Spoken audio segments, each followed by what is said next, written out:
स्वागत है आप सभी का मेरे YouTube चैनल में chemistry bye Pankaj Jaiswal. Good morning all of you.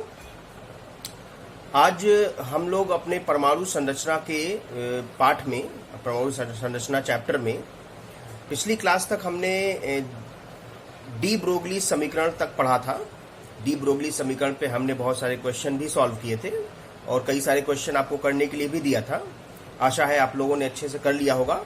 अगर आपको नहीं आता तो हम चैप्टर के लास्ट में जो अभ्यास प्रश्न है, अभ्यास प्रश्नों पे एक वीडियो बनाएंगे और उन सभी प्रश्नों को सॉल्व करेंगे, तो वहां से आपको हेल्प मिल जाएगी। और अगर आपने सॉल्व कर लिया तो बहुत अच्छी बात है, तब आपको पाठ जो है अच्छे से, हर टॉपिक अच्छे से समझ में आ रहा है।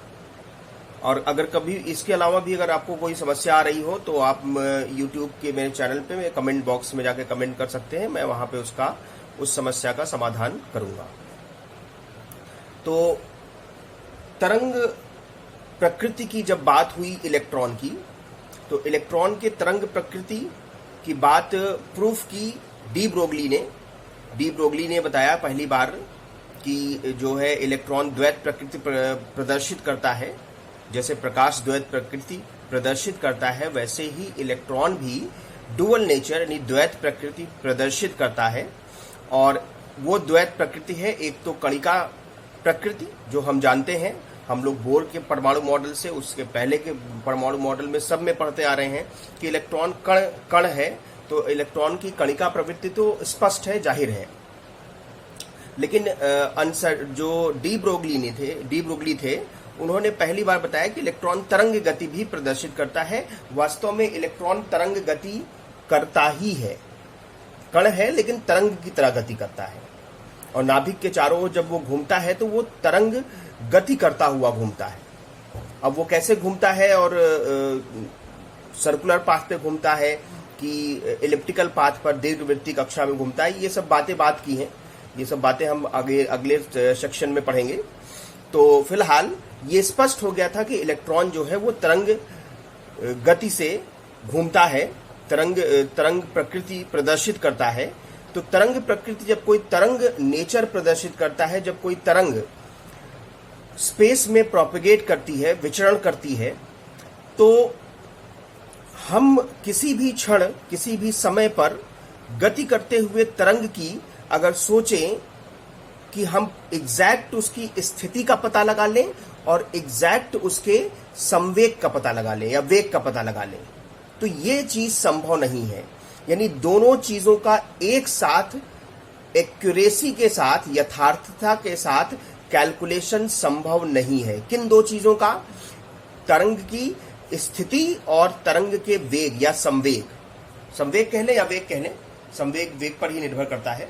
तो जब संवेग का यथार्थता के साथ निर्धारण नहीं हो सकता, तो वेग का भी यथार्थता के साथ निर्धारण नहीं हो सकता। लेकिन हम लोग यहाँ बात कर रहे हैं कि जब कोई तरंग अपने पाथ, अपने रास्ते पे जब प्रोपेगेट करता है, विचरण करता है, तो उसके चलने के दौरान, उसके गति के दौरान किसी भी क्षण, किसी भी समय पर आप चाहें कि हम उस इलेक्ट्रॉन की एग्जैक्ट पोजीशन, यानी जो है निश्चित पोजीशन, निश्चित स्थिति और निश्चित संवेग, दोनों को एक साथ निर्धारित कर ले, तो ये संभव नहीं है। अगर हम उसकी स्थिति का निर्धारण एकदम एक्यूरेट करते हैं, स्थिति का निर्धारण बिल्कुल करेक्ट करते हैं, बिल्कुल यथार्थता के साथ करते हैं, तो उसके वेग या संवेग में अनिश्चितता होगी। और अगर वेग या संवेग का निर्धारण यथार्थता के साथ करते हैं तो उसकी स्थिति में अनिश्चितता होगी। दोनों एक्यूरेट नहीं हो सकते। मतलब एग्जैक्ट कैलकुलेशन, मतलब आपने पता लगाया कि इलेक्ट्रॉन तरंग है, इलेक्ट्रॉन तरंग प्रकृति प्रदर्शित करता है, तो इलेक्ट्रॉन है, प्रोटॉन है, इवन एटम है, मॉलिक्यूल है, ये सभी तरंग प्रकृति प्रदर्शित करते हैं। कणिका प्रवृत्ति के साथ साथ तरंग प्रवृत्ति भी इनके अंदर होती है, तरंग गति करते हैं। तो ये चीज हाइजेनबर्ग ने बताया। हाइजेनबर्ग ने सबसे पहले ये बताया, वर्नर हाइजेनबर्ग ने 1927 में इन अति सूक्ष्म कणों के लिए बताया कि जब ये अति सूक्ष्म कण, कौन सा अति सूक्ष्म कण? इलेक्ट्रॉन, प्रोटॉन, परमाणु, अणु, ये सभी अति सूक्ष्म कण जब तरंग गति करते हैं तो इनके गति के दौरान किसी क्षण पर, किसी समय पर इनकी स्थिति और इनके संवेग का एक साथ यथार्थता के साथ निर्धारण असंभव है। मतलब कि दोनों को एक्यूरेसी के साथ मेजर नहीं कर सकते, दोनों को एक्यूरेसी के साथ बिल्कुल एग्जैक्ट हम पोजीशन और बिल्कुल एग्जैक्ट मोमेंटम का कैलकुलेशन नहीं कर सकते एक साथ। कहने का मतलब यह है कि इस सिद्धांत में यह बताया गया कि अगर आपने इलेक्ट्रॉन तरंग की स्थिति को बिल्कुल एक्यूरेट कैलकुलेट किया है, बिल्कुल यथार्थता के साथ कैलकुलेट किया है, उसमें कोई भी अनिश्चितता नहीं है, तो ये निश्चित है कि उसके संवेग या उसके वेग में अनिश्चितता होगी। तो इसी सिद्धांत के अनुसार ये देखें, यहां पे ये इसलिए मैं लिख दिया है, किसी गतिशील अति सूक्ष्म कण की स्थिति और संवेग का एक साथ यथार्थता पूर्वक निर्धारण असंभव है। अर्थात यदि किसी गतिशील अति सूक्ष्म कण की स्थिति का निर्धारण यथार्थता पूर्वक किया जाता है तो उसके संवेग में अनिश्चितता होगी, और यदि संवेग का निर्धारण यथार्थता पूर्वक किया जाता है तो उसकी स्थिति निर्धारण में अनिश्चितता होगी। मतलब दोनों को एक साथ एक्यूरेसी के साथ साथ साइमल्टेनियसली कैलकुलेट नहीं कर सकते। बिल्कुल स्पष्ट हो जाना चाहिए, थोड़ा टिपिकल वर्ड है इसलिए मैं बार बार रिपीट कर रहा हूं, फिर से बता रहा हूं कि किसी गतिशील अति सूक्ष्म कण की, गतिशील समझ रहे हैं, गति करता हुआ, अति सूक्ष्म मतलब बहुत छोटा, इतना छोटा कि हमारी आंखों से हमको दिखाई न दे, इतना छोटा कण है। तो अगर उसकी गति के दौरान उसकी स्थिति, और कौन सी गति ये भी ध्यान रहे, उसकी तरंग गति के अनुसार तरंग गति के दौरान उसकी स्थिति और उसके संवेग, संवेग कह लें या वेग कह लें, दोनों का एक साथ यथार्थता पूर्वक निर्धारण असंभव है। दोनों एक को निकालोगे, अगर केवल स्थिति निकालोगे तो यथार्थता पूर्वक निर्धारण हो जाएगा, या केवल संवेग निकालोगे तो यथार्थता पूर्वक निर्धारण हो जाएगा। लेकिन दोनों को एक साथ अगर हम निर्धारित करना चाहें तो दोनों को एक साथ यथार्थता पूर्वक निर्धारित करना असंभव है, इम्पॉसिबल है। मतलब यही कि आप या तो स्थिति को यथार्थता पूर्वक निर्धारित कर सकते हैं या तो संवेग को यथार्थता पूर्वक निर्धारित कर सकते हैं। दोनों को एक साथ यथार्थता पूर्वक निर्धारित नहीं कर सकते, ये बिल्कुल फिक्स है। आपने वेलोसिटी निकाली इलेक्ट्रॉन की और वेलोसिटी आई 2 × 10⁴ मीटर पर सेकेंड, बिल्कुल एग्जैक्ट आई। तो उसकी स्थिति के बारे में आप बिल्कुल निश्चित तौर पे नहीं कह सकते कि ये इलेक्ट्रॉन यहां से चला था इलेक्ट्रॉन, है ना, अब एग्जैक्टली यहीं पे है, उसकी ट्रेजेक्टरी आप फाइंड नहीं कर सकते। अब वो कहेंगे कि ये इतना पूरा एरिया है, इसमें इलेक्ट्रॉन आपका कहीं हो सकता है, इस रास्ते पे गया है, अब हमें दिखाई थोड़ी नहीं दे रहा था, इस रास्ते पे गया है तो इस रास्ते पे थोड़ा इधर उधर करता हुआ जाएगा, घूमते टहलते। एग्जैक्ट स्थिति उसकी हम नहीं निर्धारित कर सकते, है ना। और अगर आपने बिल्कुल पकड़ के रखा कि उसकी स्थिति हम जाने नहीं देंगे, उसको एकदम एग्जैक्ट पोजीशन निकालेंगे, तब उसकी वेलोसिटी आप नहीं समझ पाएंगे कि वेलोसिटी की एग्जैक्टली किस वेग से वो गति कर रहा है, एग्जैक्ट वेलोसिटी नहीं पता कर पाएंगे। हाँ, ये है कि लगभग आप कहेंगे कि लगभग इस वेग से गति कर रहा है ना। यहां से सिविल लाइन तक पहुंचा तो अब सिविल लाइन चौराहे पर आपने उसको पकड़ लिया, तो सिविल लाइन चौराहे पर अगर वो पकड़ा गया तो सीधी सी बात यही है कि सिविल लाइन चौराहे पर पकड़ा गया तो स्थिति तो क्लियर है, लेकिन आप लगभग वेग निकाल सकते हैं कि हाँ इस वेग से गया होगा। तो वेग का निर्धारण निश्चितता के साथ नहीं हो सकता, वेग का निर्धारण में अनिश्चितता होगी यदि स्थिति को एक्यूरेसी के साथ कैलकुलेट किया जाए। और ज्यादातर इलेक्ट्रॉन का वेग हम आसानी से कैलकुलेट कर लेते हैं, एक्यूरेसी के साथ कैलकुलेट कर लेते हैं, तो जाहिर सी बात है कि उसकी स्थिति में हमेशा अनिश्चितता होगी। आप किसी इलेक्ट्रॉन का परमाणु के अंदर एग्जैक्ट पोजीशन आप नहीं बता सकते। यही है हाइजेनबर्ग की अनिश्चितता का सिद्धांत। इसी सिद्धांत के हिसाब से आज तक किसी इलेक्ट्रॉन की एग्जैक्ट पोजीशन परमाणु के अंदर नहीं पता है। अगर हम बात करें, अभी हम आगे सब जब समझेंगे तो समझ में आएगा कि ये हाइड्रोजन परमाणु का नाभिक है।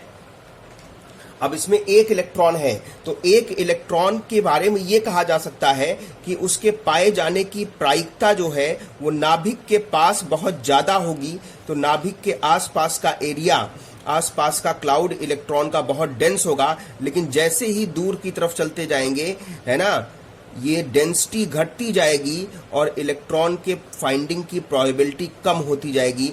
तो इलेक्ट्रॉन के फाइंडिंग की प्रोबेबिलिटी की बात करेंगे हम, इलेक्ट्रॉन के निश्चित स्थान की बात नहीं कर सकते। अब इस हाइड्रोजन में इलेक्ट्रॉन इस एरिया के अंदर, इसके अंदर कहीं भी हो सकता है, ये हम एग्जैक्ट नहीं कह सकते।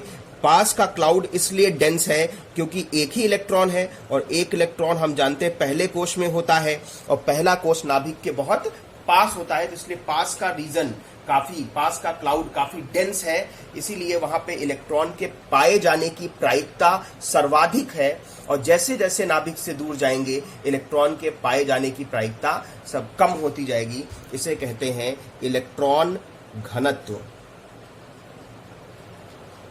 इलेक्ट्रॉन घनत्व, इलेक्ट्रॉन डेंसिटी, है ना, या इलेक्ट्रॉन क्लाउड। फिलहाल ये हम वहां पहुंच गए, ये अभी आगे की बात है। तो अब आपको समझ में आया कि हाइजेनबर्ग की अनिश्चितता का सिद्धांत केवल तभी लागू होगा जब ये बात स्पष्ट हो कि जो सूक्ष्म कण है वो तरंग गति से संचरित हो रहा है। वो कणिका प्रकृति तो दिखा रहा है, ठीक है, लेकिन उसकी गति तरंग गति होनी चाहिए। जब तक तरंग गति नहीं होगी तब तक हाइजेनबर्ग की अनिश्चितता का सिद्धांत लागू नहीं होगा। तो हमें ये पिछले ही टॉपिक में क्लियर हो गया था कि इलेक्ट्रॉन तरंग गति करता है, इलेक्ट्रॉन कणिका प्रकृति भी प्रदर्शित करता है, इलेक्ट्रॉन तरंग प्रकृति भी प्रदर्शित करता है। तो जाहिर सी बात है, जब तरंग प्रकृति इलेक्ट्रॉन प्रदर्शित करेगा तो हाइजेनबर्ग की अनिश्चितता का सिद्धांत उसके ऊपर लागू होगा। और अगर लागू होगा तो हम इलेक्ट्रॉन की या तो पोजीशन यानी कि स्थिति को यथार्थतापूर्वक नाप सकते हैं, या तो उसके संवेग को यथार्थतापूर्वक नाप सकते हैं। दोनों को एक साथ यथार्थतापूर्वक नहीं मापा जा सकता। एक का मापन यथार्थ है तो दूसरे के मापन में अनिश्चितता होगी, दूसरे का मापन यथार्थ है तो पहले के मापन में अनिश्चितता होगी। गणितीय रूप से अगर हम माने कि अगर मान लीजिए इलेक्ट्रॉन का संवेग एक्यूरेट है तो उसके पोजीशन में अनिश्चितता डेल्टा एक्स है, और अगर पोजीशन सर्टेन है तो संवेग के निर्धारण में अनिश्चितता डेल्टा पी है। दो अलग अलग कंडीशन में है ये। अगर ये अनिश्चितता, क्योंकि इलेक्ट्रॉन के लिए दोनों आई हैं, तो अनिश्चितता का प्रोडक्ट निकाला जाए, अनिश्चितता का गुणनफल निकाला जाए, तो ये पाया जाता है कि इसका मान, अनिश्चितता का जो गुणनफल है, स्थिति में अनिश्चितता और संवेग की अनिश्चितता में जो गुणनफल है उसका मान या तो h/4 पाई के बराबर होता है या उससे ज्यादा होता है। इस क्वांटिटी से कम नहीं हो सकता। ये जो है प्रायोगिक रूप से कैलकुलेट किया गया, ये मैथमेटिकल फॉर्म है, गणितीय रूप है हाइजेनबर्ग की अनिश्चितता के सिद्धांत का। तो ये डेल्टा एक्स और डेल्टा पी, एच आप कांस्टेंट जानते हो 6.6 10⁻34 जूल इंटू सेकेंड, 4 पाई का मान 3.14 सब कुछ रख लेंगे तो इस अनिश्चितता प्रोडक्ट का जो मान आएगा वो 0.53 × 10⁻34। इसको हमने इसलिए कैलकुलेट किया है ताकि जब आप सवाल करें तो आप सीधे सीधे इसका मान रखकर आसानी से कैलकुलेशन कर लें। अगर आप ये पूरा क्वेश्चन में ये सभी मान रखोगे तो कैलकुलेशन में समय लगेगा, समय बचाना है, इसलिए ये मान हम सीधे रख सकते हैं क्योंकि सभी कांस्टेंट है। अब देखिए, इलेक्ट्रॉन के द्रव्यमान में अनिश्चितता नहीं हो सकती। इलेक्ट्रॉन का द्रव्यमान 9.1 10 -31 किलोग्राम होता है, तो वो इलेक्ट्रॉन का द्रव्यमान उतना ही रहेगा हमेशा, वो तो हम जानते हैं। तो संवेग क्या होता है? संवेग द्रव्यमान गुणे वेग, तो संवेग में अनिश्चितता द्रव्यमान गुणे वेग में अनिश्चितता, तो इसको यहां पर रख दिया जाए। तो ये देखें, m कांस्टेंट को भी उधर भेज दिया जाए। अगर इलेक्ट्रॉन का मास है तो इलेक्ट्रॉन के मास इस वैल्यू में इलेक्ट्रॉन के मास से डिवाइड करेंगे, डिवाइड करने पे ये वैल्यू, ये इस मान की जगह पर ये मान हो जाएगा 0.578 इंटू 10⁻⁻⁴।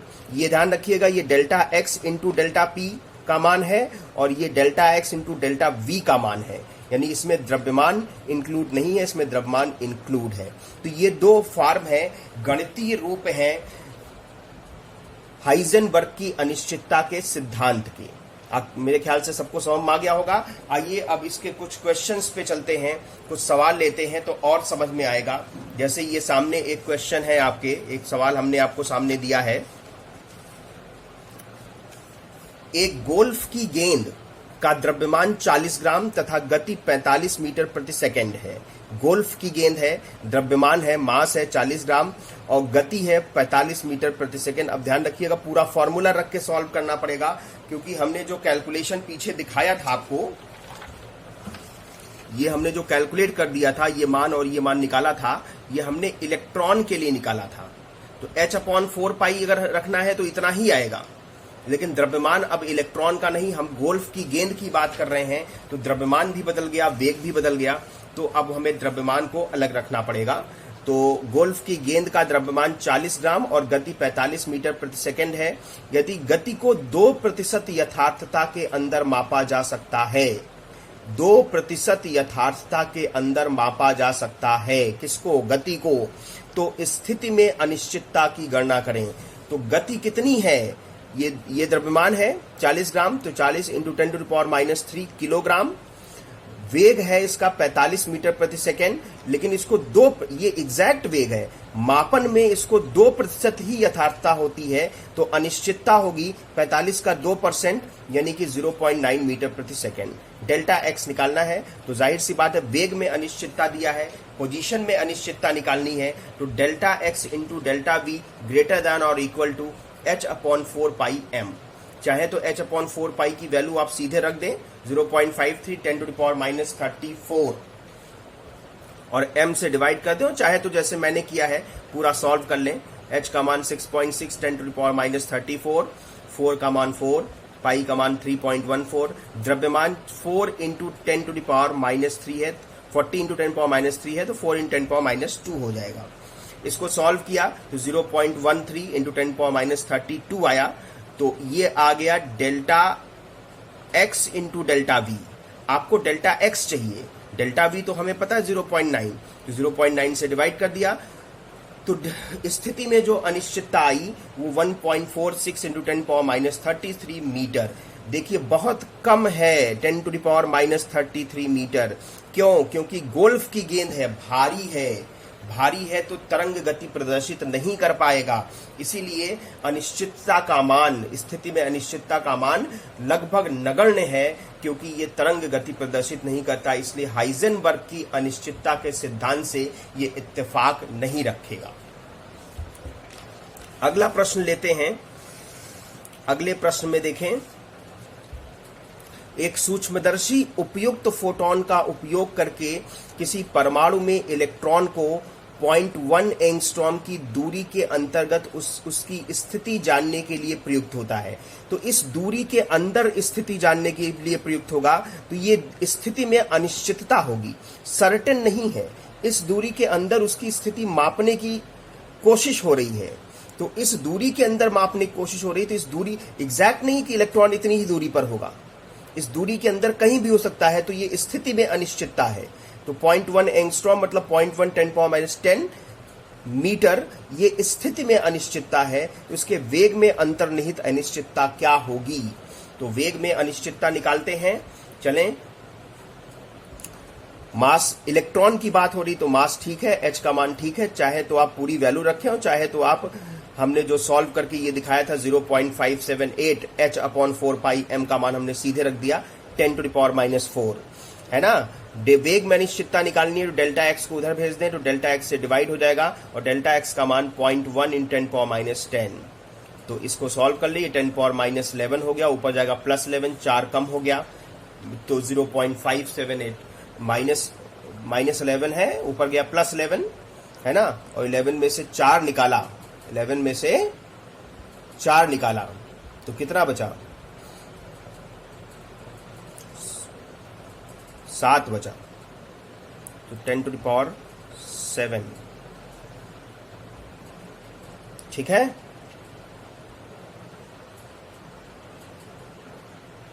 तो ये वेग में इलेक्ट्रॉन के वेग को इतने मीटर प्रति सेकंड की अनिश्चितता होगी।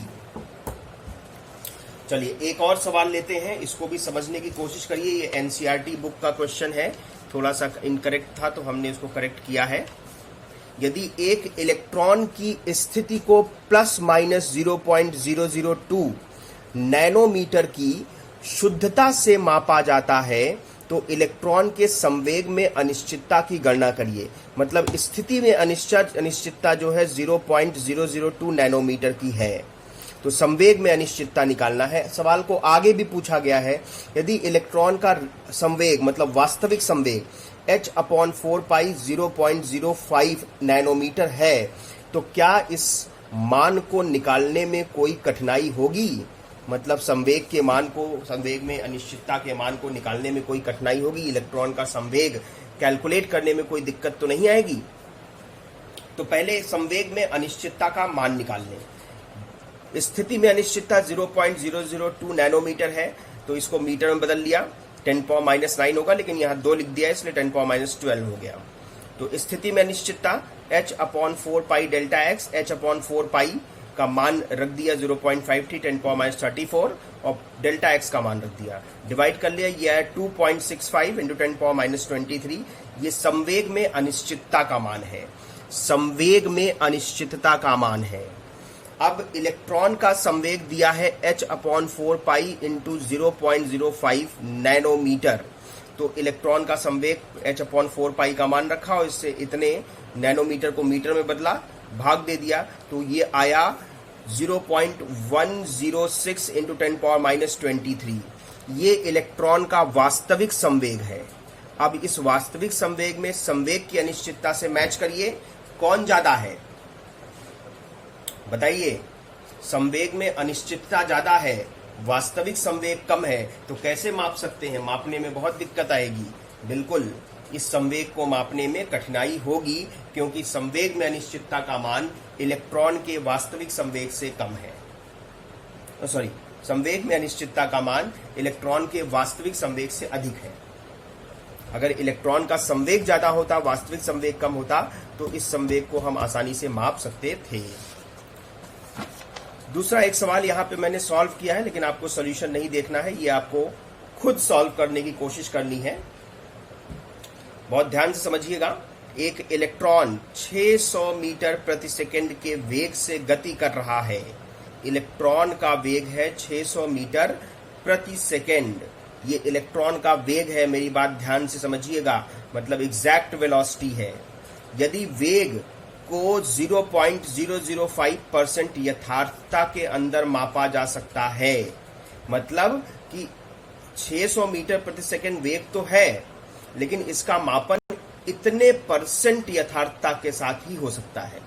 तो 600 का इतना परसेंट निकाल लीजिए, मतलब 600 इंटू 0.005 अपॉन 100, ये हो गया वेग में अनिश्चितता। तो इसकी स्थिति में अनिश्चितता की गणना करिए। इलेक्ट्रॉन की बात है भाई, वेग में अनिश्चितता पता है, स्थिति में अनिश्चितता निकालना है, तो delta V into delta x, delta V into delta x का मान होगा h/4πm, या कह लें कि delta V into delta x का मान या तो h/4πm के बराबर होगा या इससे अधिक होगा।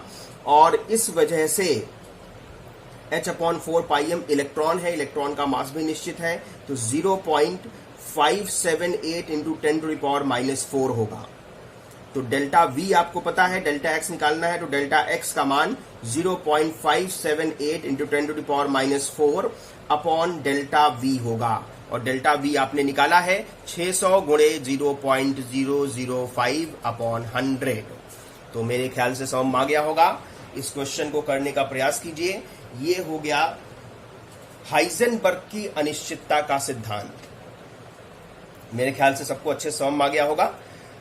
अब इसके बाद इन दो सिद्धांतों यानी कि इलेक्ट्रॉन की द्वैत प्रकृति से क्लियर हो गया कि इलेक्ट्रॉन के पास तरंग प्रकृति है, तरंग गति करता है, तो और हाइजेनबर्ग ने और क्लियर कर दिया कि इलेक्ट्रॉन का वेग तो हम निश्चितता के साथ निकाल लेंगे, यथार्थता के साथ निकाल लेंगे, लेकिन इलेक्ट्रॉन की स्थिति के बारे में हम कुछ कह नहीं सकते, उसके स्थिति के निर्धारण में अनिश्चितता होगी।